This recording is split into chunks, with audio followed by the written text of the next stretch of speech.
नमस्कार शेतकरी मित्रांनो, स्वागत आहे शेतमाल मार्केट भाव या यूट्यूब चॅनलमध्ये।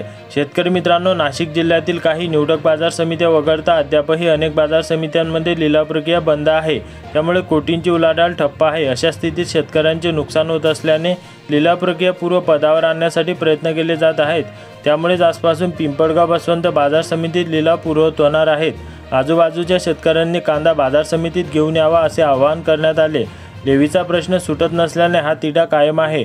जवळपास 15 दिवसांपासून कांदा लिलाव बंद आहेत। म्हणूनच शेतकऱ्यांचे नुकसान होऊ नये यासाठी काही दिवसांपासून लासलगावसह इतर काही बाजार समित्या सुरू झाल्या। आता सोमवारपासून लासलगावनंतर मोठी बाजारपेठ असलेल्या पिंपळगाव बसवंत बाजार समितीत लिलाव प्रक्रिया पार पडणार आहे। पिंपळगाव कृषी उत्पन्न बाजार समिती प्रशासनाची बैठक पार पडल्यानंतर बाजार समिती सुरू करण्याचा निर्णय घेण्यात आला। या बैठकीतून सूचित करण्यात आले की सर्व कांदा उत्पादक शेतकरी बांधव व मार्केट घटकांना कळविण्यात येते की सोमवार 22 एप्रिल 2024 पासून कृषी उत्पन्न बाजार समितीचे पिंपळगाव बसवंत मुख्य बाजार आवार जोपूर रोड येथे कांदा या शेतीमालाचे दैनंदिन लिलावाचे कामकाज सुरू होत आहे। तरी कांदा उत्पादक शेतकरी बांधवांनी आपला शेतमाल प्रतवारी करून विक्रीस आणावा।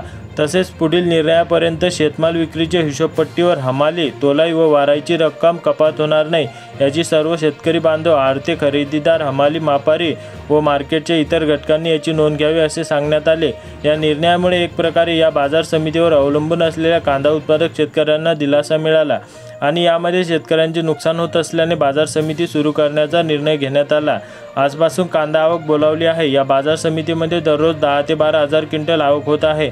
मात्र मागील काही दिवस बाजार समिती बंद असल्याने कोट्यवधींची उलाढाल ठप्प झाली।